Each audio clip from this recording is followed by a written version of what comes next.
കോഴിക്കോട് താമരശ്ശേരിയിൽ 108 ആംബുലൻസ് ലോറിയിൽ ഇടിച്ച് അപകടമുണ്ടായി. താമരശ്ശേരി താലൂക്ക് ആശുപത്രിയിൽ നിന്ന് മെഡിക്കൽ കോളേജിലേക്ക് രോഗിയെയും കയറ്റിപ്പോയ ആംബുലൻസാണ് അപകടത്തിൽപ്പെട്ടത്. ആർക്കും പരിക്കേറ്റിട്ടില്ല എന്നതാണ് ആശ്വാസം. നിഖിൽ പ്രമേഷ് കോഴിക്കോട് നിന്ന് അതിന്റെ കൂടുതൽ വിവരങ്ങൾ നൽകും. നിഖിൽ, എപ്പോഴായിരുന്നു ഈ അപകടം ഉണ്ടായത്? ആർക്കും പരിക്കേറ്റിട്ടില്ല എന്നതാണ് നമുക്ക് ആശ്വാസമായി ഈ ഘട്ടത്തിൽ പറയാൻ കഴിയുക, അല്ലേ? തീർച്ചയായിട്ടും രുചി, ഇന്ന് ഉച്ച കഴിഞ്ഞാണ് ഈ അപകടം ഉണ്ടാകുന്നത്. നെല്ലാംകണ്ടി വളവിലെ ബസ് സ്റ്റോപ്പ്, അവിടെ വെച്ചാണ് ഈ അപകടം ഉണ്ടാകുന്നത്. ഈ ബസ് സ്റ്റോപ്പാണ് സത്യത്തിൽ ഈ അപകടത്തിലേക്ക് നയിച്ച സാഹചര്യം ഉണ്ടാക്കിയത് എന്നുള്ളതാണ് പ്രദേശവാസികൾ പറയുന്ന കാര്യം. വളവിൽ ബസ്സുകൾ നിർത്തുന്നത് കാരണം പിന്നാലെ വരുന്ന വാഹനങ്ങൾ ഓവർടേക്ക് ചെയ്യേണ്ടി വരികയും എതിർദിശയിൽ നിന്ന് വരുന്ന ഡ്രൈവർമാർക്ക് ഇത് കാണാൻ കഴിയാത്തൊരു സാഹചര്യവും ഉണ്ടാകാറുണ്ട്. ഇതാണ് ഈ അപകടത്തിലേക്ക് നയിച്ചത് എന്നുള്ളതാണ് അറിയാൻ കഴിയുന്നത്. താമരശ്ശേരി താലൂക്ക് ആശുപത്രിയിൽ നിന്ന് മെഡിക്കൽ കോളേജിലേക്ക് രോഗിയെയും കൊണ്ട് പോയ 108 ആംബുലൻസ് ആണ് ലോറിയുമായി കൂട്ടിയിടിച്ചത്. ഈ അപകടത്തിൽ ആർക്കും പരിക്കേറ്റിട്ടില്ല എന്നുള്ളത് ആശ്വാസകരമായിട്ടുള്ള കാര്യമാണ്.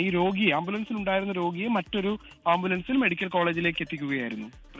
ശരി, നിഖിൽ പ്രമേഷാണ് കോഴിക്കോട് വിശദാംശങ്ങൾ നൽകിയത്.